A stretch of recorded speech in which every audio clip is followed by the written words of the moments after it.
నమస్కారం, welcome to I dream. ధర్మ మార్గం కార్యక్రమానికి స్వాగతం. నేను మీ విజిత.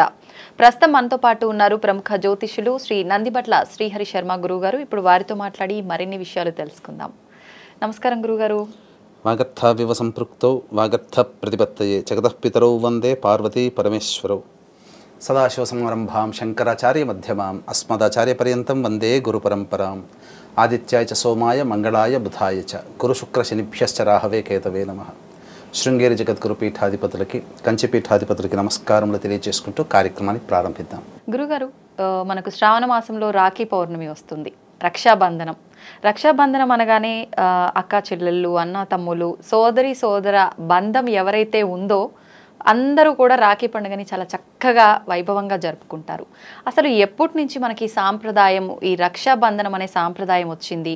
అసలు ఎందుకు చాలామంది అంటారు మనం ఒకరి మంచి కోరుకొని, ఒక మేలు కోరుకొని ఒక రక్షగా కడతాం దీన్ని అని చెప్పి అంటుంటారు.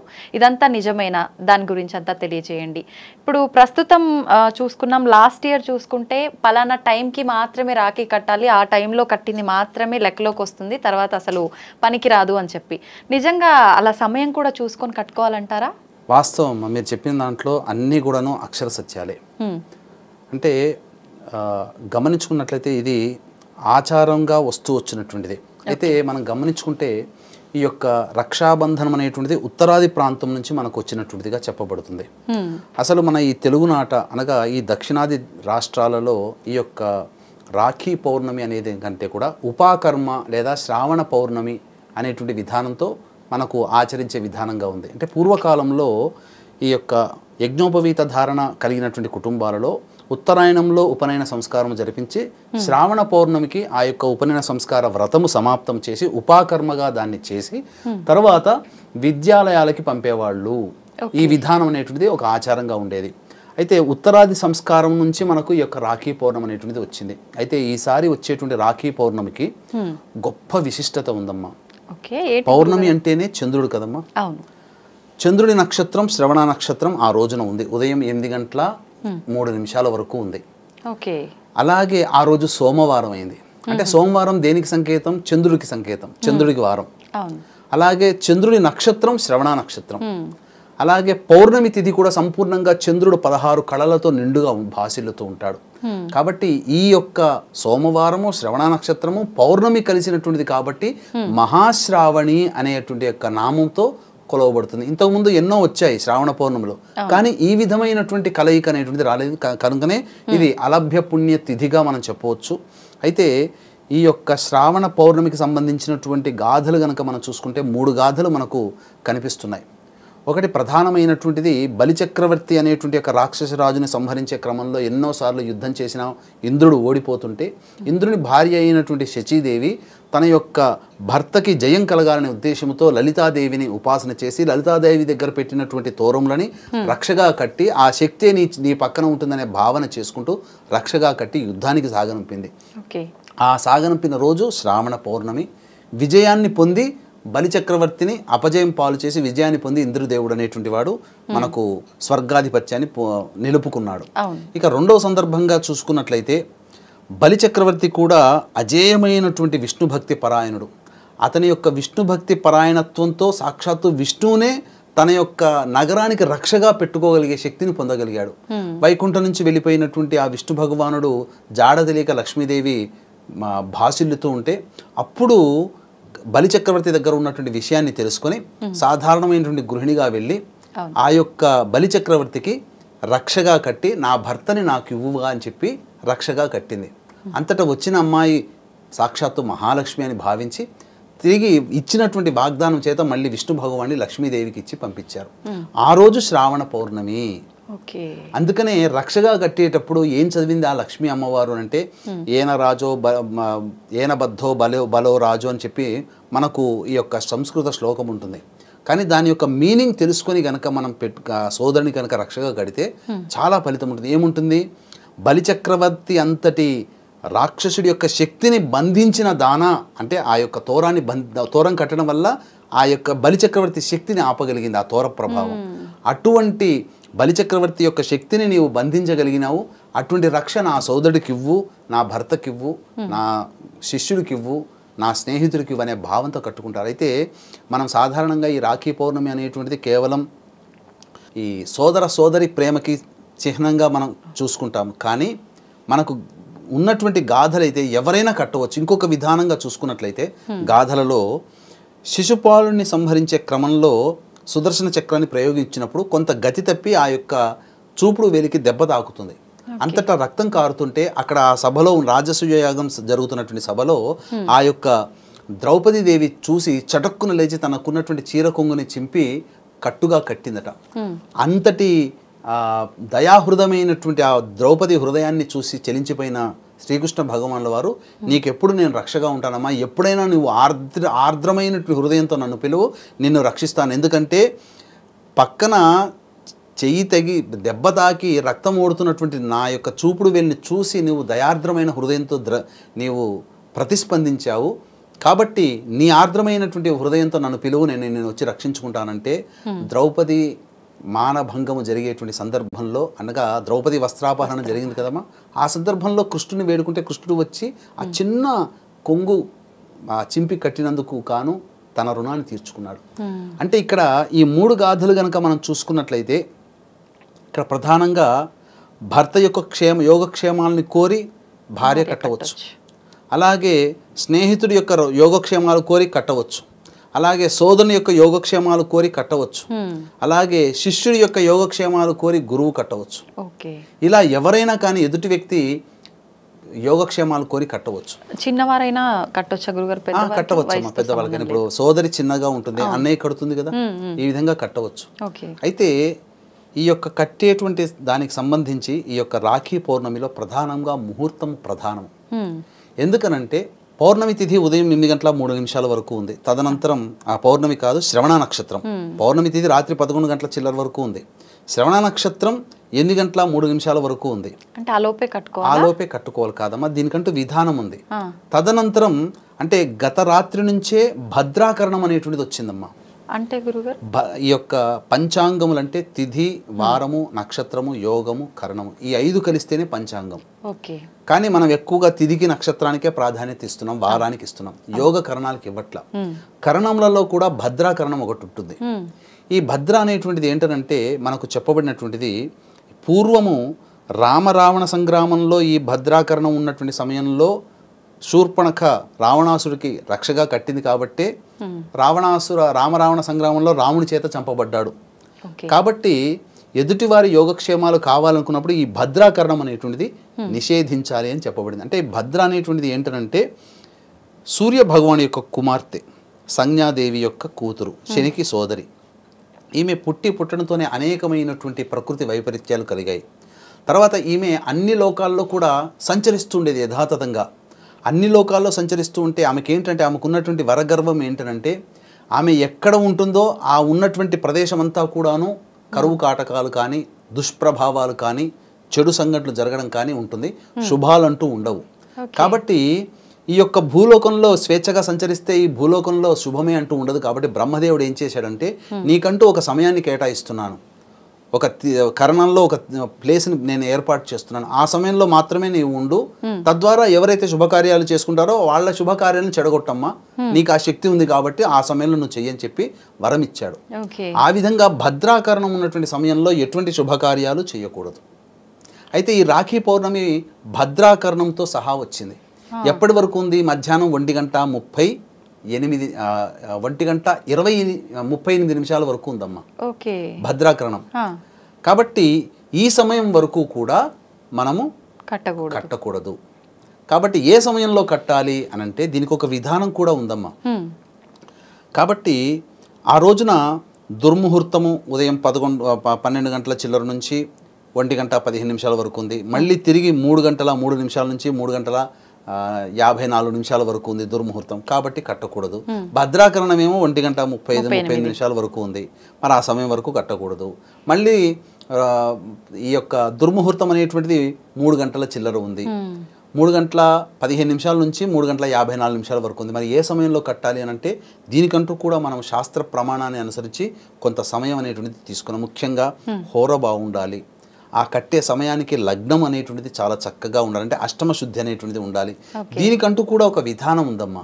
ఆ విధానాన్ని అనుసరించి గనక ఏ సోదరి అయితే, ఏ స్నేహితురాలైతే, ఏ యొక్క గురువైతే, ఏ యొక్క భార్య అయితే తన వాళ్ళకి కడుతుందో వాళ్ళకి ఖచ్చితంగా దైవానుగ్రహం కలుగుతుంది.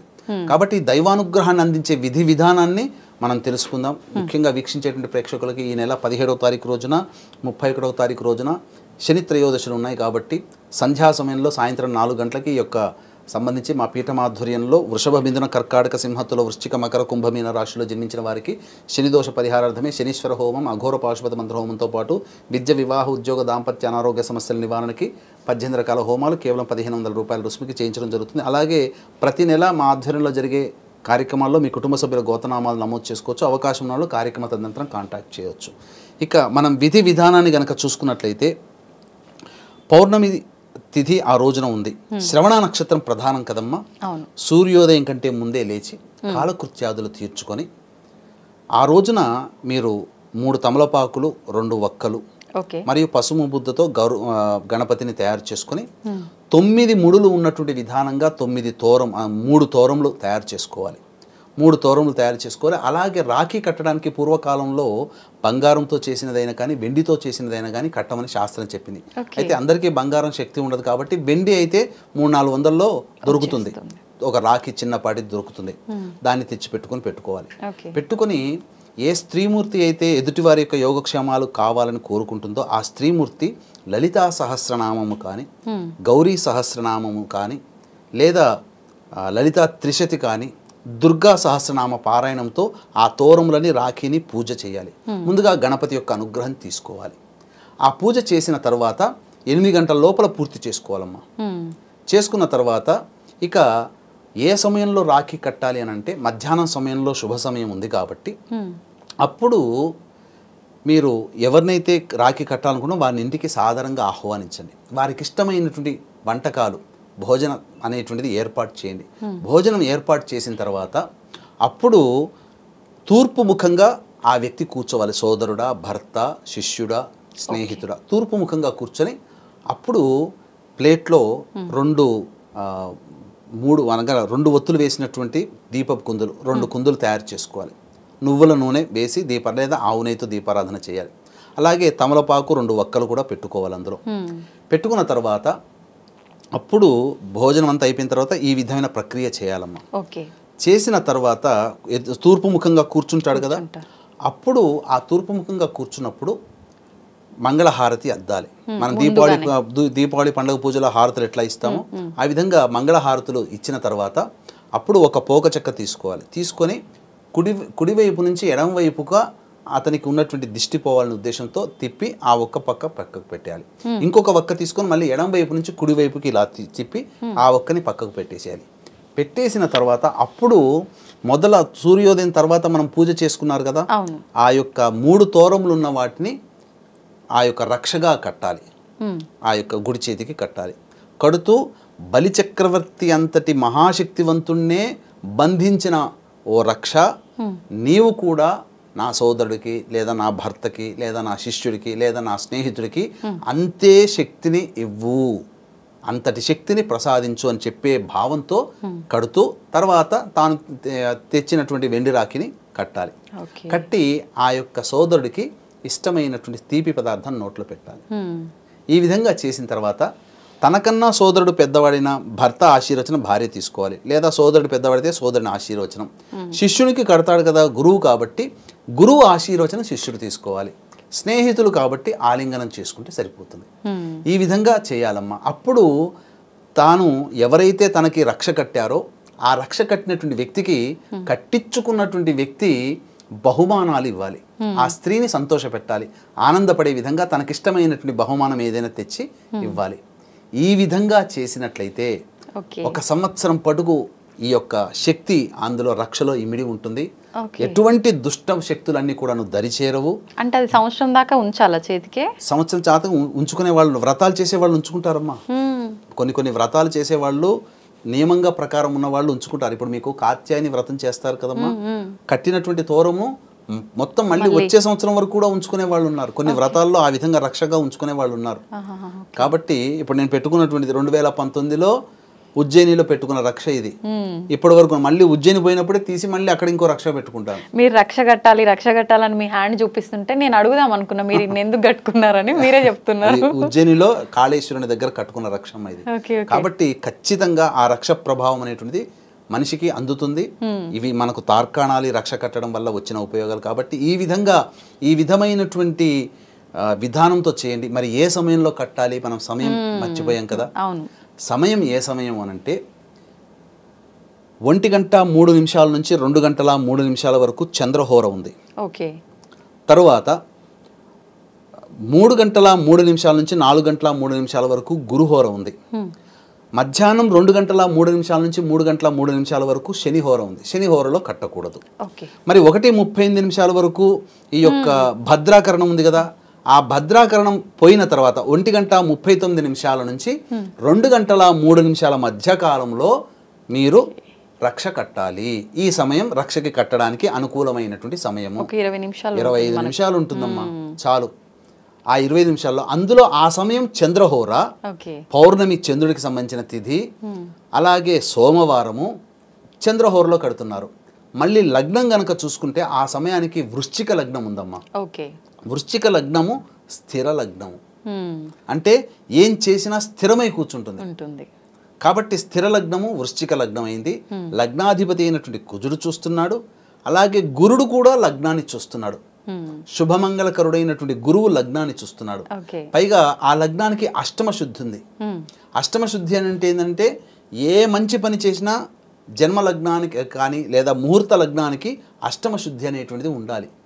ఉంటే గనక ఆ చేసిన పనికి బలం పెరుగుతుంది, దాని యొక్క ఆయుష్ పెరుగుతుంది. కాబట్టి ముహూర్తానికి ఎంతటి బలం ఉందంటేనమ్మా, సరైన సమయానికి గనక విద్యారణ్య మహర్షుల వారు సూచించిన సమయానికి గనక రాజ్యస్థాపన గనక చేసి ఉంటే ఈనాటికి వారు కూడా రాయల వారి యొక్క వంశంలో మన పరిపాలనలో ఉండేవాళ్ళం. సమయానికి చేయలేదు కాబట్టే అక్కడ ముహూర్త బలము లేకపోవడం వల్ల 400 ఏళ్లే పరిపాలించారు. కాబట్టి ముహూర్తానికి అంతటి గొప్ప ప్రాధాన్యత అనేటువంటిది ఉంది. కాబట్టి వీక్షించేటువంటి ఐడ్రీమ్ ప్రేక్షకులు కూడా 1:38 నుంచి 2:03 మధ్య కాలంలో ఉన్న సమయము అమూల్యమైనటువంటి సమయముగా భావిస్తూ ఆ సమయంలో రక్షగా కట్టండి సోదరుడికి. తప్పకుండా మీకు అన్ని శుభాలు కలుగుతాయని చెప్పడంలో ఏమాత్రం సందేహం లేదు. అప్పుడు తప్పితే మళ్ళీ ఇంకా సమయం లేదా గురుగారు? సమయం అంటూ ఏమీ లేదమ్మా. తర్వాత 3:15 నుంచి ఎలాగో వర్జం ప్రారంభమవుతుంది, మళ్ళీ దుర్ముహూర్తం ప్రారంభమవుతుంది. కాబట్టి 3:03 నుంచి 3:15 ఆ 12 నిమిషాల మధ్యకాలం గురుహోరలో ఉంటారు. కాబట్టి ఆ సమయం చేయవచ్చు మధ్యాహ్నం. ఇది తప్పితే ఇంకా మళ్ళీ సమయం లేదమ్మా. గ్రహాలు కూడా అనుకూలించాలి కదా, అలాగే కట్టే సమయం కూడా మంచిదయ్యి ఉండాలి. ఎలాగో ఇంటికి సోదరుని భోజనానికి పిలుస్తారు, ఆ విధంగా కట్టండి. సంతోషం గురుగారు. నిజంగా అంటుంటారు ముహూర్తము, నేను విన్నంత వరకు లాస్ట్ ఇయర్ అనుకుంటా, ఈ టైం నుంచి ఈ టైంకి మాత్రమే రాఖీ కట్టాలంట, ఆ టైం మించిపోతే కట్టకూడదంట, కీడంట అని చెప్పంటే మీరు మీ చాదస్తం అనే టైప్లో ప్రతి ఒక్కరం కూడా అనుకున్నాం. కానీ ఇప్పుడు మీరు చెప్పింది వింటే అనిపించింది నిజంగా ఇంత బలం ఉంటుందా ముహూర్తానికి అని. చాలా బలం ఉంటుందమ్మా, చాలా బలం ఉంటుంది. కాబట్టి తెలుసుకోలేకపోతున్నాము. ఈ రోజున మీరు చూడండి, భవిష్యత్తులో ఒక మంచి వీడియో కూడా చేద్దాము. ఎందుకనంటే ఈ క్రోధినామ సంవత్సరంలో అనేక రకాలైనటువంటి దుష్ప్రభావాలు, ప్రకృతి వైపరీత్యాలు, యుద్ధ వాతావరణాలు పెరుగుతున్నాయి. ఎందుకు పెరుగుతున్నాయి, రేపు వచ్చే మార్చిలో కల్లా ఏ విధమైనటువంటి పరిస్థితులు ఎదురవుతాయి అనేటువంటిది కూడా మనం భవిష్యత్తులో చెప్పుకుందాం. ధన్యవాదాలు గురుగారు. సర్వం శ్రీ ఉమామహేశ్వర పరబ్రహ్మార్పణమస్తు.